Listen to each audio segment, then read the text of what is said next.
It's well known. It's a well-known issue that African Americans, black people in America, so-called, don't know their history, that they're cut off from the history of Africa, and even the history of everything that they did and everything that was done to them in America. That's why you have Black History Month, right? So this is something that everyone knows about. Everyone is aware of this issue. But the truth is that so-called white people don't know their history either. Their history in America or their history in Europe. Americans generally don't know history, which is incredibly useful when you consider the fact that history repeats itself. It's incredibly useful to keep the entire population in a state of amnesia, so that the whole country operates like the main character in that film Memento, you know? So you keep doing the same things that you've always done, and you never understand that you're actually doing the things that history has already judged to be crimes. Hello guys, now I hope you're doing well wherever you are. Now this video that you've just seen here, it's one that has just triggered my attention because of how it's an eye-opening one, and I just wanted to share it, and so that we can learn from it, and later on you can come and have a talk about it. We can come and have comments concerning it, but first let's get into it and watch it. If this was your first time in this channel, please subscribe to this channel, give us a like, share our content, we'll greatly appreciate. Let's start it. It's well known. It's a well-known issue that African Americans, black people in America, so-called, don't know their history, that they're cut off from the history of Africa, and even the history of everything that they did and everything that was done to them in America. That's why you have Black History Month, right? So this is something that everyone knows about. Everyone is aware of this issue. But the truth is that so-called white people don't know their history either. Their history in America or their history in Europe. Americans generally don't know history, which is incredibly useful when you consider the fact that history repeats itself.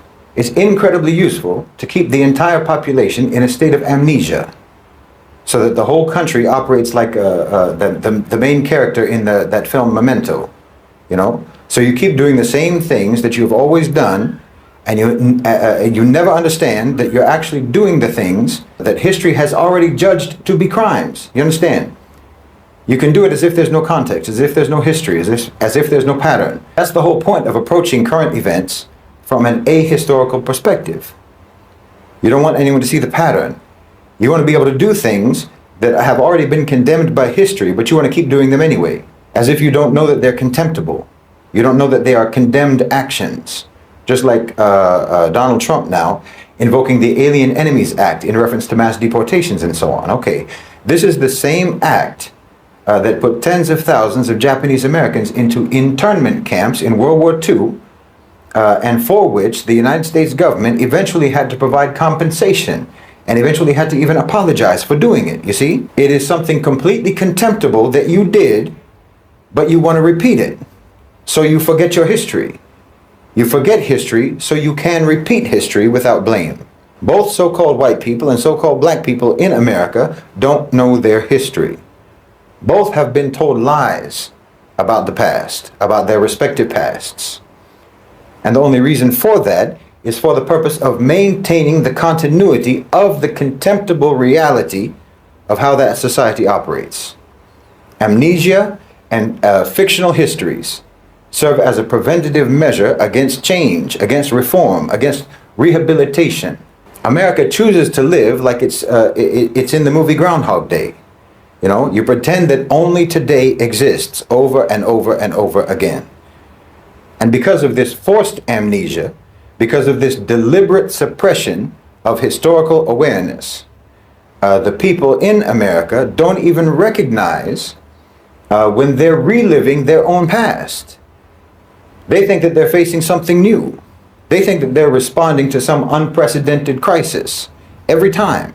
If you have no recollection where the road leads that you're on, then you'll keep walking it again and again, never realizing that it has already led you into disaster after disaster, dozens of times before. And this is exactly the condition that the rulers in America want, that the elite of America want, not just for black people, not just for so-called white people, but for everyone. Because the most effective way to ensure that a crime continues is to make sure that it is never recognized as a crime. To make sure that every time you commit that crime, it feels like the first time. You know? So when Trump talks about invoking the Alien Enemies Act, most Americans don't hear the echoes of history from that. They don't hear the voices of the Japanese Americans who were dragged from their homes and put behind barbed wire for years and years. They don't remember that that country had to apologize for doing exactly what they're about to do again. The American mind resets every morning, and that's the perfect condition for those in power. Because if people really understood history, then they would recognize that nothing about the American system is accidental. Every aspect of it, from its racial hierarchies to its economic disparities to its unjust foreign policies, is simply the continuation of an old script, a script that has played out again and again, always leading to oppression, always leading to exploitation, always leading to war, always leading to misery. And this is why in America history isn't taught. Fiction is taught, legends are taught, myths are taught, but not history. Because real history would be dangerous. Real history would break the illusion and potentially break the cycle. So-called white people in America know a version of history. They know a story. They know a narrative that has been carefully crafted to shape how they see themselves, how they see their ancestors, how they see their nations and their place in the world, and how they see everyone else. And this ignorance, this deliberate miseducation that they have imposed upon their own people allows the same crimes to continue. What most white people in America and Europe believe about their history is not history at all. It's mythology, designed to produce a specific kind of person. A person who does not feel guilty. A person who does not feel accountable. A person who does not feel responsible for ever changing anything because they don't think they're doing anything wrong. They're taught that their ancestors were pioneers. Their ancestors were explorers and builders of civilization. That they've brought progress and democracy and enlightenment to the world. They hear about the Renaissance. They hear about the Industrial Revolution. They hear about the Age of Discovery, and so forth and so on. And not about enslavement, not about genocide, not about the theft, not about the destruction that their people are responsible for. They're not taught that their prosperity was built on unimaginable suffering. They're not taught that their systems of government, their financial empires, their very sense of national identity are all rooted in exploitation. They don't know about the crimes. They don't know the real legacy of their people. And so they don't change. They don't have to change because they don't even realize what they need to correct. You know, when we look at colonialism, for example, the history that's taught in Western schools is usually an abstraction.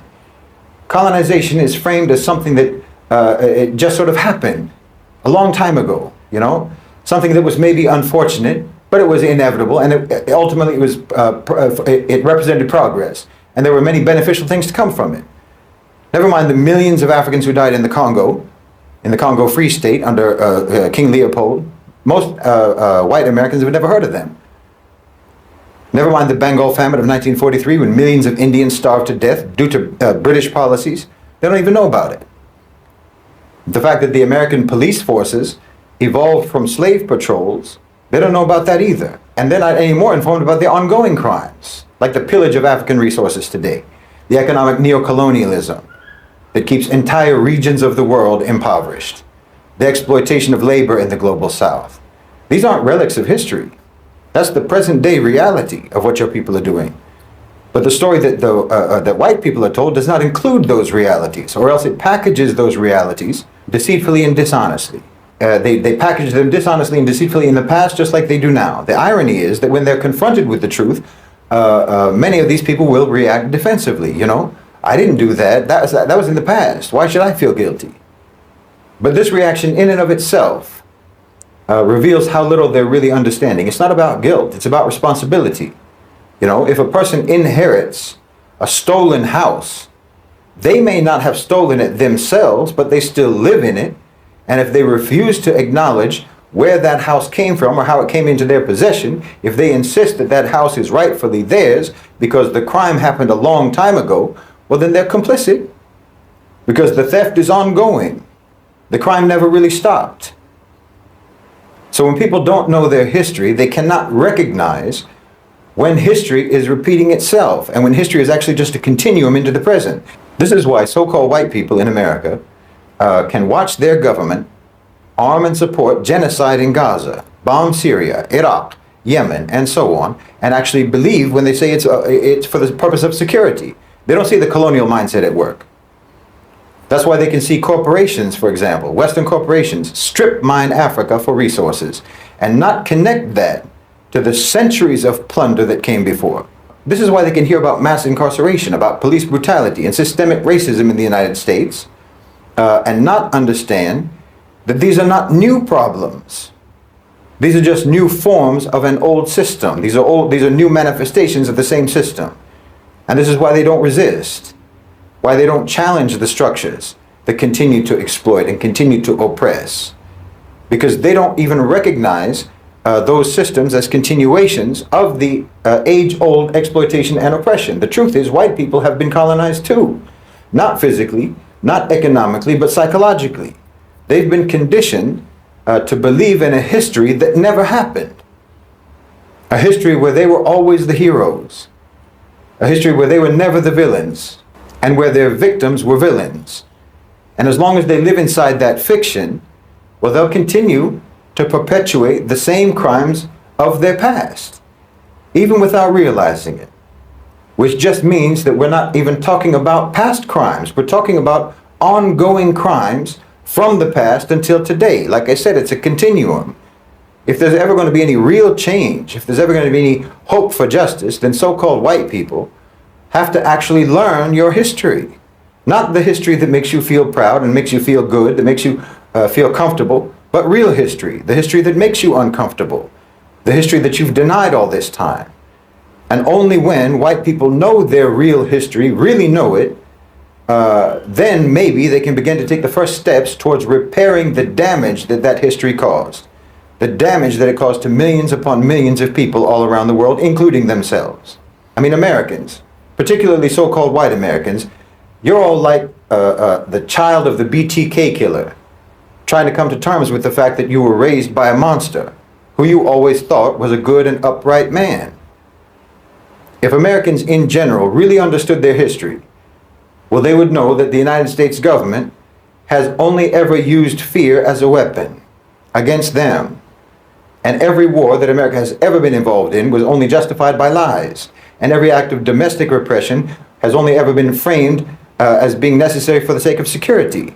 They would know that the anti-immigration movements, the anti-Muslim ban and so forth, and all of their surveillance programs, it's not new. It's the same thing. It's just rebranded versions of old crimes. There's absolute continuity. And the only reason that you don't know that is because you have no actual understanding of your own history. Yes, if Americans truly understood their history, they would not be so easily manipulated. They would not be so easily controlled. They would not be so quick to repeat the wrongs of the past, or rather to continue the wrongs of the past. But that's exactly why history is hidden from them. I mean, it's trite but true. There is nothing more powerful than knowledge. There's nothing more dangerous to a corrupt system than a population that remembers. And that's why our mission must be to educate people and to awaken people and to reconnect people with the reality of their own history, the good and the bad. Because when you understand your history, then you'll understand your enemy, because they've been doing the same thing throughout history. And when you understand your enemy, then you'll understand how to defeat them. You'll understand how to oppose them, because you've got an enemy who keeps you in a state of amnesia and a state of fake implanted memories. You know, every time you open your eyes, your enemy is right there in front of you telling you that he's your friend. And because you don't remember anything, you believe him. You understand? The whole country is getting their drink spiked. Everyone in that country is getting roofied. And the one who spikes your drink and the one who abuses you when you're in your numb and unconscious state is the one sitting next to you in the morning when you come to, holding your hand, your protector. Oh, it's insidious. Uncle Sam is a serial killer. The son of Sam's got nothing on Uncle Sam. Uncle Sam is the most prolific, psychopathic, diabolical, demonic mass murderer in history. I mean, look at that poster again, that Uncle Sam poster, that I Want You poster. Think about that. You would think that a character who's supposed to represent the great democratic America would actually be asking the people, what do you want? Not demanding, I want you to go off into the meat grinder of World War I and World War II. Over 500,000 American soldiers killed in Europe and in Asia, thousands of miles from the United States. And then basically some 20-something years later, the same message is repeated. And it's heralded as a great quote, it's heralded as a great statement from John F. Kennedy. Ask not what your country can do for you, ask what you can do for your country. Why? That's not how this works. Talk about gaslighting. Imagine if someone said that in a relationship. You know, I need you to do this and that and the other, and don't even ask me about what you need me to do for you. No, your government, your power structure hates you. But worse than hating you, they don't even respect you. And like I said, a major reason for that is that they have perfected the process of completely wiping out your memory. But the power structure has a memory. So you understand, that's what's really meant by history repeating itself. People think that this is some sort of natural law. No, it's not natural law. It's just the unchanged, consistent behavior of a predatory power structure. It's the law of if it ain't broke, don't fix it. Meaning they've been doing the same thing for a very long time. And the system works for them. So they have no reason to change it. And they never will change it until you change. And that's why they want to make sure that you never know what's going on. They want to make sure that you never know what's been going on. And why they keep you basically like a crackhead. I'm serious. Just like a crackhead. The American population, you know, is like a crackhead. Extreme desperation for short-term gratification. Complete memory blackouts. No recall of past consequences of their actions. You know, mood swings, volatile, erratic, can't cope with reality. And you'll sell your dignity just to get some relief. That's why they don't respect you. The same way that a drug dealer doesn't respect a crackhead. Because they can treat you any kind of way. And you'll accept it. You'll accept it as long as you can get a hit of propaganda, a hit of entertainment, a hit of distraction or what have you. Anything to just help you forget the reality that you live in. But Allah subhanahu wa ta'ala said that the condition of a people will not change until they move to change it themselves. And that's why they've neutralized you, because otherwise history might not repeat itself. Because they're the ones who are making history repeat itself by just continuing to do what they've always done. You understand what I'm saying? See, this isn't cyclical, it's constant, uninterrupted. The oppression, the violence, the exploitation, the predation.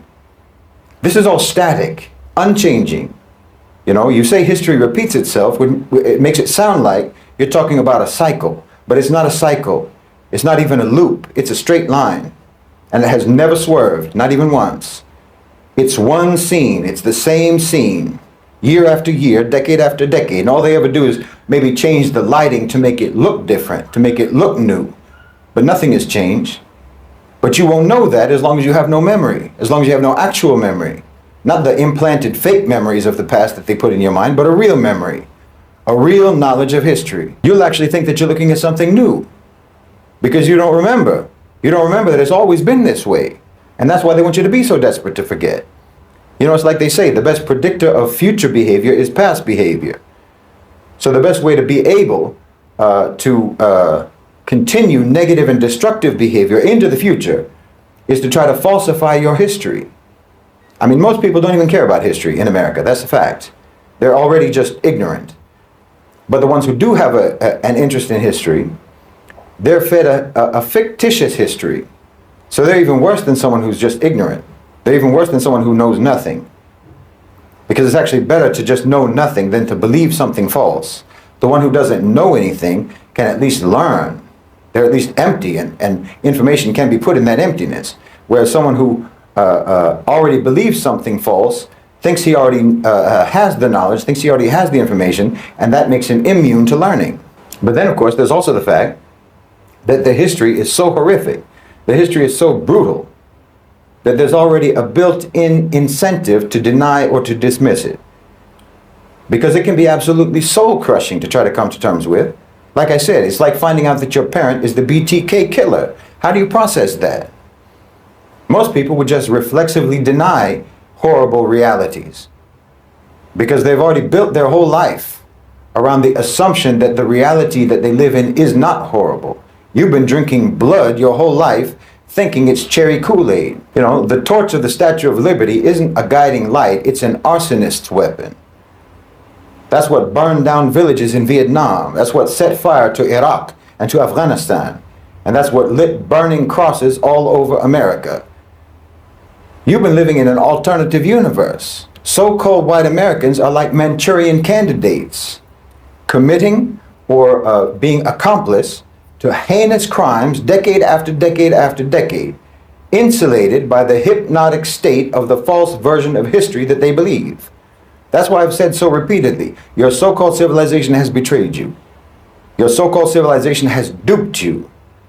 They got you to sign off on policies that they told you were for the protection of liberty and justice, but were actually policies for mass murder, crimes against humanity, war crimes, savagery, and enslavement, all for the profit of others. Others who view you as nothing but useful idiots.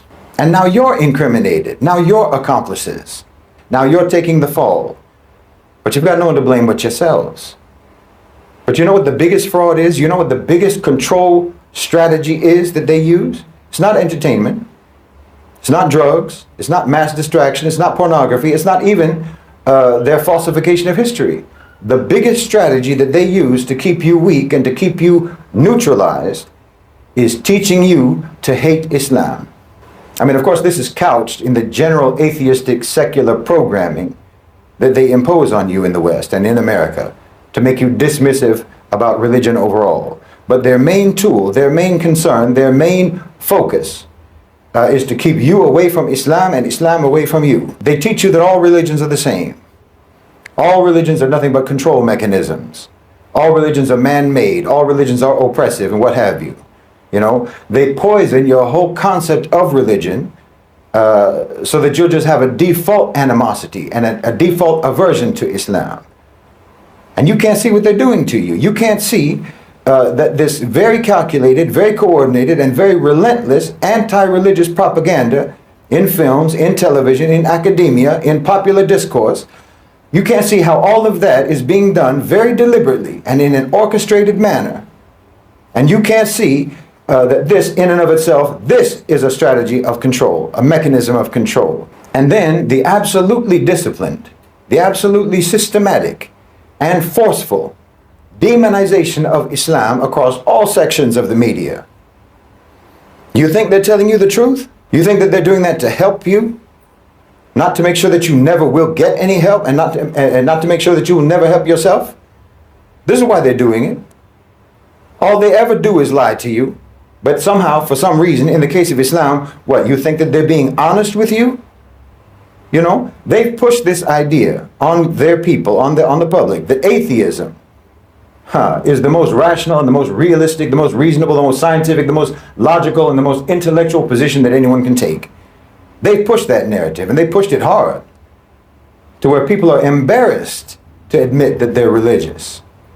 Whatever religion it is, doesn't matter. When the truth is that atheists are the most objectively ludicrous people on the face of the earth. But no one wants to say it. No one wants to point out this obvious reality because it goes against the official narrative. It goes against the official narrative of what smart means. No, this is all being pushed on you just to keep you foolish. It's being pushed on you to keep you neutralized. Just like everything else that they popularize. I mean, think about it. Atheists only believe in what they can see or hear or touch or measure. But human senses are weak. We just see a fraction of the light spectrum. We hear only a small range of sound. We can't detect most of what exists around us. Your so-called empiricism is absurd. The ocean covers 70% of the earth, but 80% of its life is undiscovered. You know, 85% of the universe, they say, is dark matter. Scientists know it's there, but they can't see it. So how can any atheist claim certainty about what exists and what doesn't exist. It's like asking Stevie Wonder if you're wearing a nice color scheme. And they tell you that you don't have to believe in God in order to be a moral person, in order to be a good person, and so on. But you need the government, don't you? You need the government to tell you, don't you? They'll tell you that all religions are man-made, but by the way, you better follow all of these man-made laws that we just wrote down or we'll put you in jail. Okay, you can be moral without religion. Where's the proof? The 20th century was the most atheistic century in human history. And it was also the most viciously violent and inhumane and immoral century in history. Yeah, okay, you can still walk when it's pitch dark, but you can walk a whole lot better in the daylight. You can walk a lot better and you can walk a lot more safely. Honestly, they're making fools of you. And like I said, it's glaringly obvious what religion is the one religion that they most want you to stay away from. And it's not Christianity, and it's not Judaism, and it's not Buddhism, and it's not Hinduism. It's not New Age spiritualism, no. The most vilified, the most reviled, the most slandered, and the most systematically, relentlessly demonized religion is Islam. Slandered and demonized by the power structure that is absolutely committed to keeping you in the dark about everything, about your history and about your present. Why, it couldn't be more obvious. This is where a lot of people hit a wall. They hit a wall in their ability to reason when it comes to Islam. There's people that like to believe that they have successfully extricated themselves from the indoctrination and the programming. Right up until you start talking about Islam. Then the indoctrination and the programming kick in with a fury. There's people who will say, yes, the government lies. Yes, they lied about history. Yes, it's miseducation. Yes, they lie about this and they lie about that. And all the popular narratives and all the discourse are just controlled. Except for the lies that you taught me that I still believe in. When it comes to religion, when it comes to Islam, it's uncanny. You can actually find that rare American, that rare Westerner, who can have a conversation where they express thoughts that actually harvested in their own minds. It's rare, but it can happen. But they're not just regurgitating talking points and prepackaged arguments that were spoon-fed to them by the media. You can do that right up until you start to talk about Islam, and then suddenly you'll find that you're talking to a robot. Suddenly they're just reciting from a script. This programming goes deeper than anything else, and it's glaring. And that tells you that the single most important priority for American control and domination and neutralization of the population is to keep them away from Islam. Which should tell you, if you're a thinking person, if you're an intelligent person, that should tell you that they know that Islam is the single most important key to your liberation. You can reject what I'm saying, that's fine. That's up to you. But just know that this is you wanting for yourself the same thing that the power structure wants for you. And they have never wanted anything for you except for subjugation, marginalization, and neutralization. So you can keep drinking that cherry Kool-Aid if you want, but just don't forget what it really is. Hey, what's up? Welcome back. And as a black person, I deeply resonate with the professor's assertion that both black and white Americans have been severed the truth of the history deliberately. So the suppression of African history and the whitewashing of black American contributions and sufferings isn't just an accidental omission. It's an intentional act of control. Black are allowed to remember selectively within a single month, while dominant narrative resumes for the other 11. That's not history.